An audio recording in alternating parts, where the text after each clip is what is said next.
Speaking without listening, responding without understanding. It's like cutting the electrical cord of a lamp, then plugging the lamp in and expecting the lamp to work. In part 2 of Effective Listening, we will take a look at the listening process, better understand the challenges we face, and identify quick, simple solutions to the challenges ahead. So how do we become better listeners? Understanding the process is a great place to start. The listening process has 4 distinct elements: hearing the message, interpreting the message, evaluating the message, and responding to the message. Let's start with hearing the message. Yogi Berra said, "You can hear a lot by just listening." Hearing is the beginning of the listening process. It's involuntary. However, when we listen, it's on purpose. You've heard people say, he only hears what he wants to hear, or he has selective listening. It's like Charlie Brown's teacher, wah, wah, wah, wah, wah. The next step in the process is interpreting the message. It means coming to a mutual understanding. Listeners often experience problems here because no two people perceive a message the same way. This is where listening filters dramatically impact your interpretation of a message. Listening filters can be as simple as your mood and the time of day. You've heard people say, "Not until I've had my first cup of coffee." They could also be whether you like or dislike the speaker.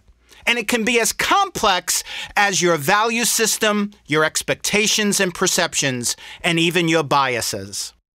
The third element of the listening process is evaluating the message.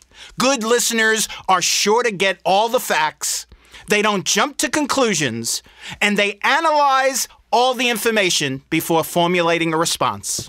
In fact, good listeners will solicit clarification. Take a moment and write down these 6 magic words. They'll make you a better listener. So if I hear you correctly, these 6 words will help you in the evaluating process. They will also keep you tuned in and allow you to clarify the speaker's message. The 4th and final element is to respond to the message. Even though a response is more about speaking than listening, it's critical to clear communication. Listeners must provide feedback to the speaker to complete the listening process. While understanding the listening process is important, knowing the obstacles you face in the process can be a difference maker. Like an athlete getting ready to face an opponent, you must know what stands in the way of victory. There are 3 hurdles you must clear in this process. The first hurdle is that we listen at about 25% of our potential. We miss, ignore, forget, and distort 75% of what we hear. Basically, 3 out of every 4 words we listen to, we ignore. Hurdle number 2. Salespeople have big egos and small ears. People in general think about themselves more than anyone else. How they look, how they feel, how they're perceived. Hurdle number 3, and maybe the biggest hurdle we need to clear. Our minds wander. We daydream. There is a reason that occurs.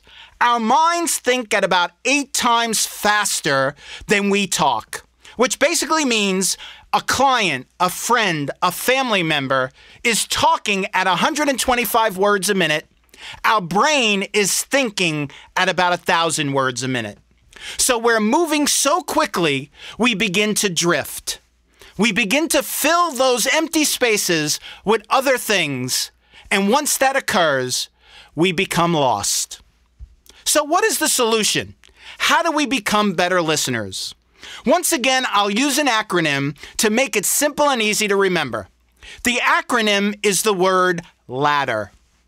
The L in the word ladder stands for look at the person, make eye contact, maintain good physiology. The A is for ask questions, gain clarification, if I hear you correctly. The D stands for don't interrupt. don't cut across the speaker, which we're basically saying what you have to say is unimportant, what I have to say is more important. The second D stands for don't change the subject. You think you had a tough day. Let me tell you a little bit about my day.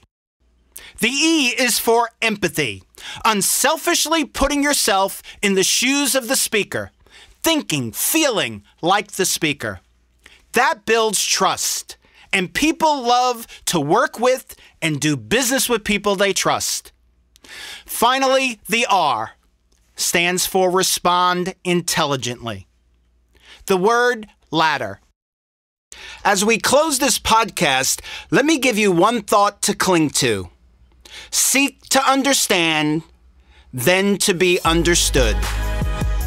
There's lots of information here, and don't be afraid to place this podcast on pause and rewind to take full advantage of all the information. It could change your life, or at least improve the relationships you have with the people you love.